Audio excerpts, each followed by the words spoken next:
దానికి రాజీనామా చేయాలా? మీరు 3 నెలలకోసారి విదేశాలకు వెళ్ళి చెడ్డీల మీద బీచ్లలో తిరిగేటువంటి పార్టీ మీది మీరు మమ్మల్ని రాజీనామా చేయమని అడుగుతారా? మీ నాయకుడు అడ్రస్ లేకుండా ఎవరికి చెప్పా పెట్టకుండా బీచ్లలో ఎవరి పోటీ తిరుగుతున్నాడు, ఎందుకు తిరుగుతున్నాడు, ఎవరికైనా మీ పార్టీలో చెప్పాడా? నువ్వు ప్రతిపక్ష నాయకుడు కదా, మీరు రాజీనామా చేయమని అడుగుతారా? ఈరోజు బాజాప్తా నరేంద్ర మోడీ గారి ప్రభుత్వం 12 సంవత్సరాలుగా కమిట్మెంట్తో పనిచేస్తూ ఉన్నాం, నీతివంతంగా పనిచేస్తూ ఉన్నాం, సమర్థవంతంగా పనిచేస్తూ ఉన్నాం, దేశం కోసం పనిచేస్తూ ఉన్నాం, అన్ని రకాల సంస్కరణలు తీసుకొస్తా ఉన్నాం, భవిష్యత్తులో కూడా తీసుకొస్తాం. ఈ యొక్క ప్రశ్న పత్రాల లీకేజ్ విషయంలో కూడా దమ్ముంటే, చిత్తశుద్ధి ఉంటే సలహాలు ఇవ్వు, మేము తప్పకుండా సంస్కరణలు తీసుకొస్తాం. అంతే తప్ప ఈరోజు అడ్డంగా మాట్లాడడం కాదు. ఇది దేశంకి ఏమాత్రం ఉపయోగపడదు. ఇప్పుడు కూడా మనం చేస్తూ ఉన్నాను, ఇప్పటికైనా పద్ధతి మార్చుకోండి. మేము విద్యార్థులకు నష్టం జరిగింది, విద్యార్థులు బాధగా ఉన్నారు, విద్యార్థులు ఆవేదనతో ఉన్నారు, 2 రోజులు చూస్తూ కూర్చున్నాం. కానీ కాంగ్రెస్ పార్టీ, కమ్యూనిస్ట్ పార్టీలు, ఈ తుక్కుడే గ్యాంగులు, దేశ వ్యతిరేక శక్తులు అన్నీ ఈరోజు ఏకమై ఈరోజు దేశం మీద దాడి చేస్తూ ఉన్నారు, దేశ ప్రజాస్వామ్యం మీద దాడి చేస్తూ ఉన్నారు. ఇది చాలా దురదృష్టకరము. ఇప్పటికైనా మనవి చేస్తున్నాను, ఒకటి రాహుల్ గాంధీకి ఒకటి జ్ఞాపకం చేయాలనుకుంటున్నాను. అయ్యా రాహుల్ గాంధీ, గత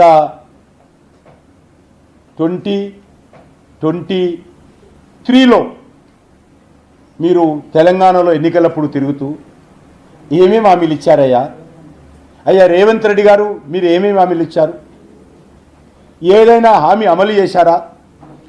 ఇది Congress party job calendar, front page, full page advertisements మీ హయాంలో. This a job calendar. ఈ జాబ్ క్యాలెండర్ అమలు చేశావా?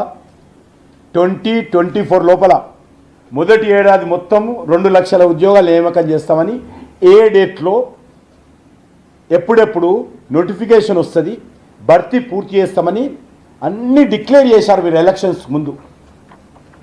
మీరు ఇదేమీ చేయకుండా, ఉద్యోగాలు భర్తీ చేయకుండా, ఇచ్చినటువంటి హామీలు అమలు చేయకుండా ఈరోజు మా గురించి మాట్లాడుతూ ఉన్నారు. ఈరోజు నిరుద్యోగుల విషయంలో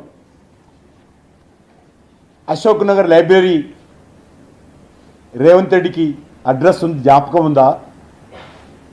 రాహుల్ గాంధీకి అడ్రస్ జ్ఞాపకం ఉందా? మరి ఈరోజు నువ్వు విద్యార్థులను పరామర్శిస్తున్నారు కదా మీ పార్టీ తరఫున. హైదరాబాద్లో కూడా అనేక మంది నిరుద్యోగులు ఉన్నారు. ఎప్పుడైనా పరామర్శించావు హైదరాబాద్కి వచ్చి? మాది తప్పయింది, మేము హామీ ఇచ్చాము, హామీ అమలు చేయకపోయాము, మమ్మల్ని క్షమించండి అని చెప్పి రాహుల్ గాంధీ తెలంగాణ నిరుద్యోగులకు ఎప్పుడైనా చెప్పాడా? ఈరోజు చెప్పాల్సినటువంటి అవసరం ఉంది. 3 సంవత్సరాలు అయింది.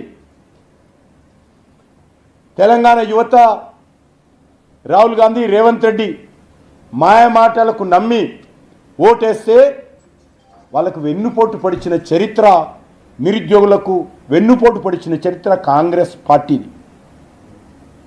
అలాంటి కాంగ్రెస్ పార్టీ హితబోధ చేస్తే ఢిల్లీలో మేము వినాలా? అలాంటి కాంగ్రెస్ పార్టీ ముఖ్యమంత్రి ఈరోజు తెలంగాణలో ధర్నా చేయాలి మా ప్రభుత్వానికి వ్యతిరేకంగా.